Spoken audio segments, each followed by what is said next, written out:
Welcome, everybody, to a special edition of All In with Art Stapleton, a New York Giants podcast brought to you by NorthJersey.com and The Record. It is mock draft time. We're going to go through my mock draft. Want to give you insight as to where we were. We'll do it in order from pick 1 to the 6th round, where the Giants are currently. And I'll give you some insight as to what was on the board at the time and which direction I went and why I went. So right off the bat, here's how the first 5 picks went. Caleb Williams to the Bears, Jaden Daniels, surprise at number 3. Marvin Harrison Jr. went to the Patriots. They bypassed a quarterback, which sets everything up the rest of going up into the Giants. So the Cardinals took Malik Nabers, and then the Chargers with a little bit of a surprise. Thought they might go offensive line, Joe Alt. Jim Harbaugh has talked a lot about building the offensive line out there in LA. Instead, they went with Rome Odunze. So right away for the Giants, it takes out the 3 top receivers. And with the Giants sitting in that situation at number 6, it's kind of an interesting thing because you've got now Drake May, who nobody expects to be at that point, and J.J. McCarthy still on the board. You've had no trades at this point. So what do? Well, I got 3 trade offers in that spot, and I'm going to run them down for you and let you know which one I picked. I had one from the Raiders. They offered me the 13th overall pick and number 44 in the second round for my 6th overall pick and 107, which is the 4th round pick for the Giants. Now, Minnesota came in with the 11th overall pick and the 23rd overall pick in the first round, and they wanted 6 and 47 in the second round, which is the Giants' current second rounder. I didn't take either one of those picks because I didn't want to move that far away. At that point, I feel as though the Giants have May and McCarthy in their mix, that they will take that quarterback if they're there at 6. So similar to what Joe Schoen did with Evan Neal and Ike Ekwonu back in his first draft, I know I'm getting one of them. And I believe the Giants will look at May and McCarthy and say, you know what? We like both of them for different reasons. Let's roll the dice here a little bit. I know that's rare to do for a quarterback, but that's what I did here. And I took a trade from the Tennessee Titans, who wanted to move up one spot, and they offered a swap. They gave me 38 overall, which is second round pick, a pretty low second round pick as well. And that was for my 3rd round pick, 70th overall with the Giants. And I took that deal because I felt as though just moving one spot, I'm going to get either May or McCarthy. I'm going to get an earlier second round pick. I'm going to keep my second round pick, my existing second round pick, and that's going to allow me to get a better player in that second round that I had given up that second rounder in the Brian Burns deal. So I made the deal.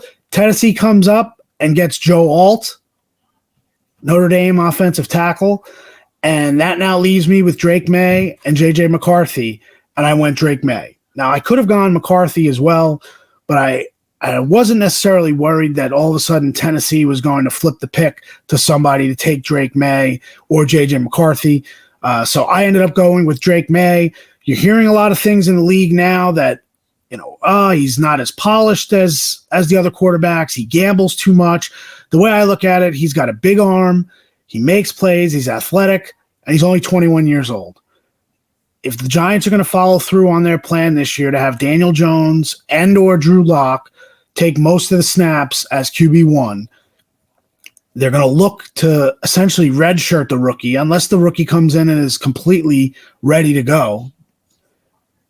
I'm taking Drake May. I could have taken J.J. McCarthy, but I think the Giants will be very, very happy if Drake May is on the board at number 6. That now moves us to the second round, and the pick I ended up getting from Tennessee in that trade, number 38 overall, I was a little surprised. At this point, I'm going into the second round thinking I have to get a wide receiver if they're there, and I really want to get a corner I need a corner that I feel as though can step in early and really contribute in this secondary, because I believe there's a better chance of getting a free agent that's still left on the board after the draft at safety than I do at corner.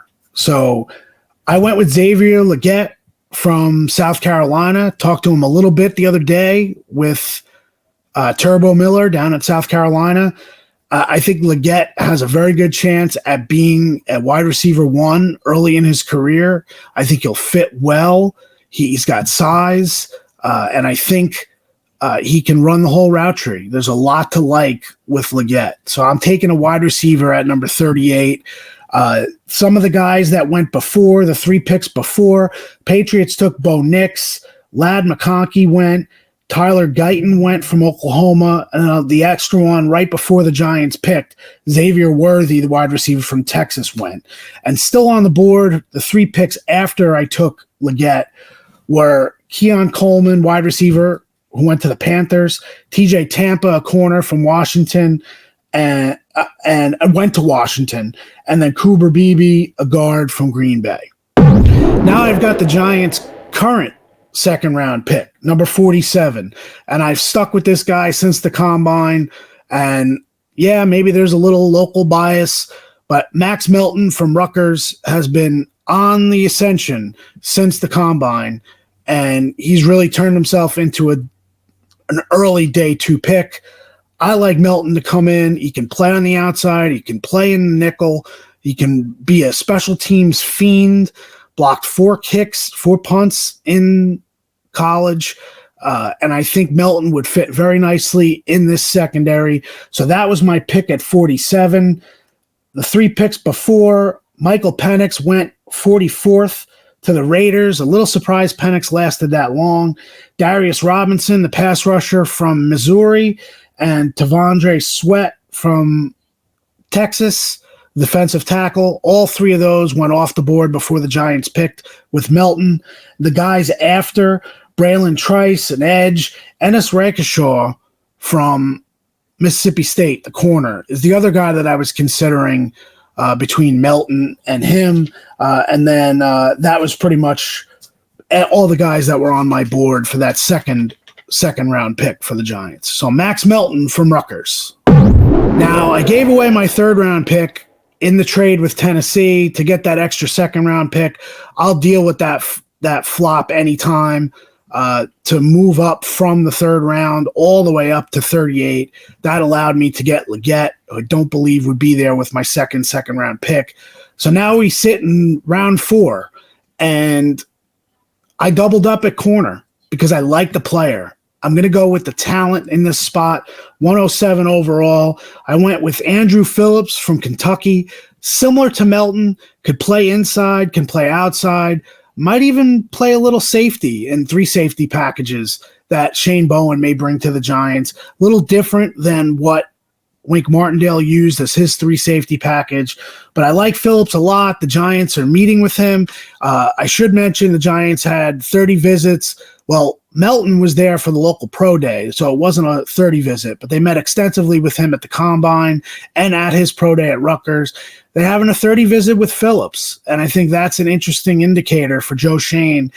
They've brought guys into the building, those day 2, day 3 picks, even early day 3, that they've brought in the building and want to check out. Some of that is checking the medical out if they weren't at the Combine, but for the guys that were at the Combine, it's certainly an interest. It's something that the Giants have done in the past, the last 2 years, and I think they'll continue again. So the picks that went before it, Audric Estime, who we talked about on last week's show, had him on. He ended up going in.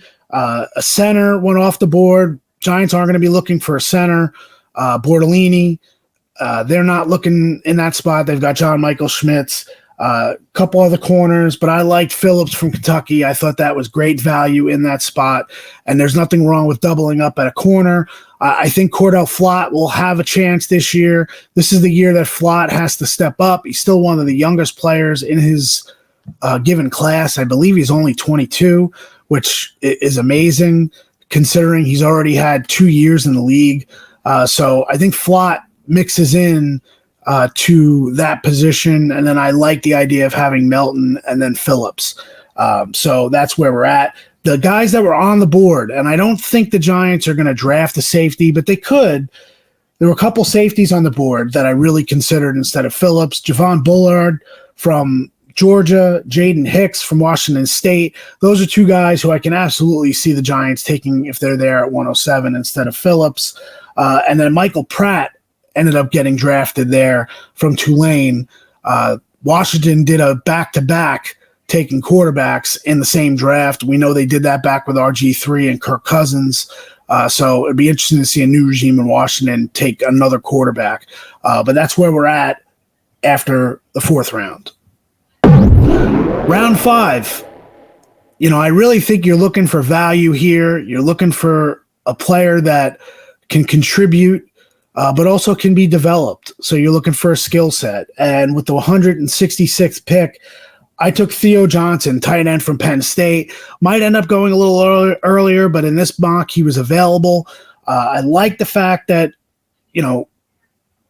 Johnson gives the Giants a little coverage for that athletic tight end, that pass-catching tight end, if Darren Waller ends up retiring, which is still on the table. The Giants are dealing with that uncertainty. They've got to move forward the best they can.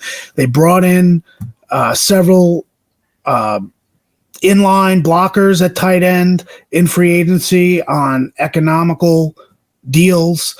I think Johnson would be a guy that can replace Waller. So I went Johnson. The picks before it, Keith Randolph, a defensive tackle from Illinois. This is actually a spot where I was looking at defensive tackle. I thought that would be another pick.